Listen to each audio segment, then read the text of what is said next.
एक बार एक पति पत्नी मॉल में जाते हैं, लेकिन वहीं उसकी पत्नी शॉपिंग करने की जिद करती है और कपड़े की दुकान में घुस जाती है। उसकी पत्नी उसे कहती है कि मैं अपने लिए कुछ कपड़े देख लेती हूँ। वो एक एक करके अपने लिए कुछ कपड़े देखना शुरू करती है। जो जो कपड़े उसे पसंद आते हैं वो अपने लिए निकाल लेती है। उसी वक्त पति बेचारा परेशान हो जाता है। वो अपना पर्स देखता है और जैसे ही पर्स खोलता है उसमें एक भी रुपया नहीं होता, जिसकी वजह से पति बहुत ज़्यादा परेशान हो जाता है।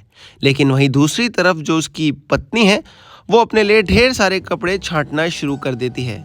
उसे जो दिखता है, जो अच्छा लगता है, वो सारी की सारी चीज़ें उठाने लगती है।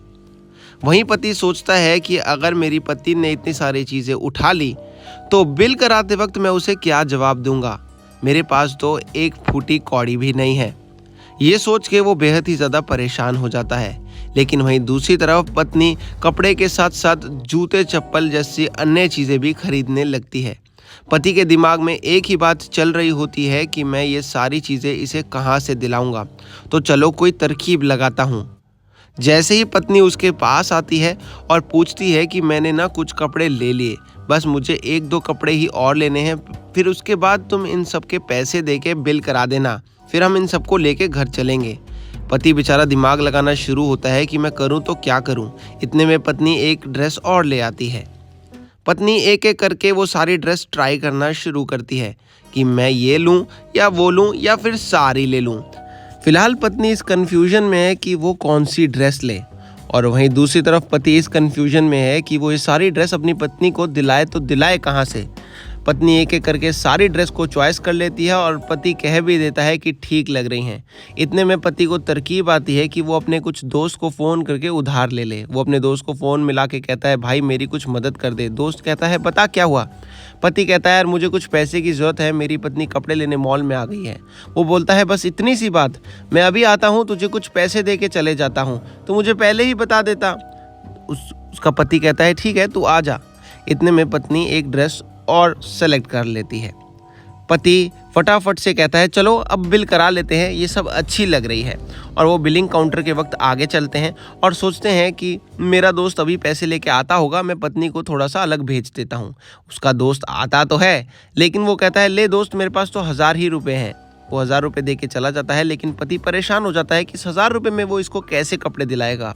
वो फिर से टेंशन में आता है कि बिलिंग के लिए बोल तो दिया, लेकिन अब करूँ तो क्या करूँ। वो सच्चाई अपनी पत्नी को बताता है।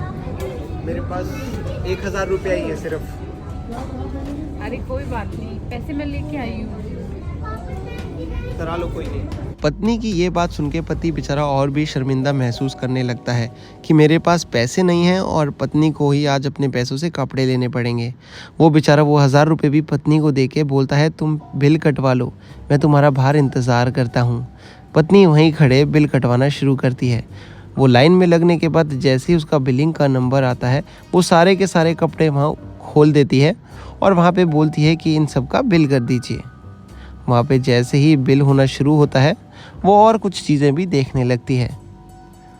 कुछ ही समय के बाद पत्नी का बिल कपड़ों का कट जाता है और वो वहाँ से सामान उठा के अपने पति की ओर बढ़ने लगती है कि ढूंढ लेती हूँ और उनके साथ फिर घर चलती हूँ।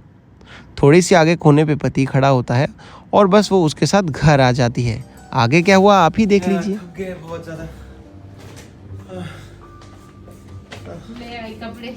हाँ यार, कपड़े तो देख लो। देखे थे मैंने, वहाँ कपड़े अच्छे हैं तुम्हारे। अरे देखो तो सही एक बार। अरे अच्छे हैं, मैंने बोला ना, कपड़े तुम जितने भी लाई हो हमेशा अच्छे खिला। ये अरे ये तो मेरे कपड़े हैं। हाँ तो आपने क्या सोचा, 1000 रुपए में मैं अपने लिए कपड़े ले आऊंगी? तुमने मेरे लिए कपड़े लिए? हाँ। तुम हमेशा ऐसे मत करा करो। कोई बात नहीं, मुझे अच्छा लगा इसीलिए मैंने आपके लिए कपड़े ले लिए। और तेरे? हम अगली बार ले लेंगे। तो दोस्तों, बीवियां लुटेरी। तो दोस्तों, आपको क्या लगता है, बीवियां हमेशा अपने लिए सोचती हैं? वो हमेशा हमारे लिए सोचती हैं। भाई उन्हें थोड़े थोड़े पैसे बचाने दिया करो, तुम्हारे काम आएंगे। Thank you so much.